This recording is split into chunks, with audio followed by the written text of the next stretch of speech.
Hai para pengusaha family business, kita jumpa lagi. Sesi ini kita akan bahas ciri khas yang sering terjadi di suatu bisnis keluarga, yaitu engraving value through experience and storytelling.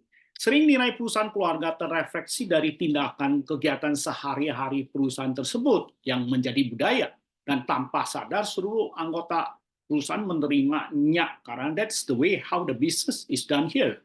Nah, sebagai successor, maka perlu mengikuti sang founder dalam kurun waktu tertentu untuk mempelajari bagaimana sang founder mengambil keputusan, termasuk bahasa yang digunakan untuk meneruskan keputusan tersebut.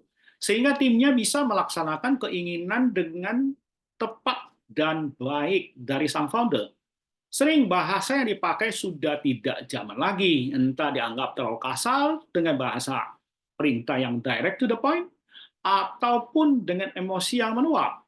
Tentu bahasa tersebut bisa diadaptasi sesuai dengan generasi anak sekarang, tapi yang paling penting adalah pola pengambil keputusan yang tegas, menjalankan keputusan itulah yang harus diteruskan. Hal ini bisa didapat kalau sang successor mengikuti sang founder untuk mengamati dan mengikuti kegiatan sehari-hari sang founder. Itulah fase yang disebut mentoring. Demikian juga tuturan pengalaman sang founder yang biasanya merupakan storytelling saja. Bagaimana sang founder dengan cerdas mensiasati setiap tantangan yang dihadapi. Hal ini tidak akan didapat dari MBA school dimanapun, apalagi yang spesifik berhubungan dengan industri bisnis keluarga tersebut. Selanjutnya adalah mengkristalisasikan menjadi sesuatu kata ataupun kalimat yang solid, bagus, positif, yang mudah diingat. Tentu didampingin penjelasan mendetail dari maksud tersurat apapun tersirat dari kata-kata tersebut.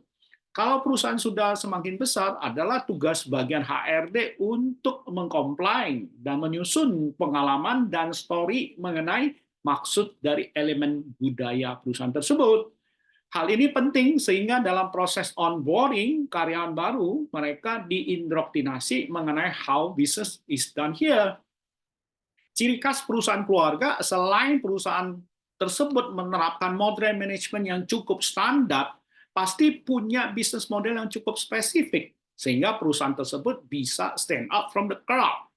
Dan lebih spesifik adalah unsur K dari perusahaan keluarga tersebut. Itulah yang menjadi competitive advantage mengapa perusahaan keluarga yang sukses bisa menarik talenta yang cocok dan biasanya bisa berkarya lama di perusahaan keluarga tersebut dibanding perusahaan non-keluarga yang fokusnya hanya di kinerja dan prestasi hasil kerja saja, sementara di human side kurang dirasakan.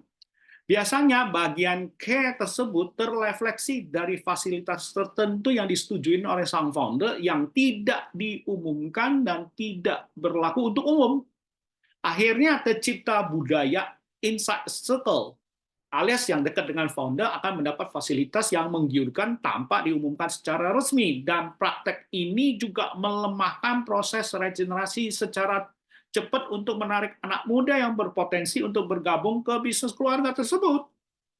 Sering juga suksesor mengalami dilema, justru kebudayaan perusahaan keluarga yang soft tersebut, sehingga banyak sekali karyawan lama yang sudah kehilangan motivasi hanya sekedar muncul untuk menghabisi waktu saja. Nah, untuk mengatasi dilema tersebut, sang successor harus set up sistem yang jelas, mudah dimengerti perihal remunerasi dan jenjang karir di perusahaan tersebut, tapi tetap memberikan hak prerogatif sang founder memberikan reward ataupun fasilitas tertentu untuk karyawan tertentu pula yang dianggap di luar paket perusahaan. Itu bagian dari seni mengelola sumber daya manusia di perusahaan bisnis keluarga. Demikian tips untuk sesi ini. Sampai ketemu di sesi berikutnya. Ya, dalam 17 tahun sebagai senior coach yang banyak membimbing perusahaan keluarga, saya banyak menuangkan pengalaman saya di satu buku, It's Easy Running a Family Business. Bagi yang tertarik untuk menyimak lebih lanjut, bisa kontak saya untuk mendapatkan buku ini di handphone saya 081 687 3826. 081 687 3826. See you then.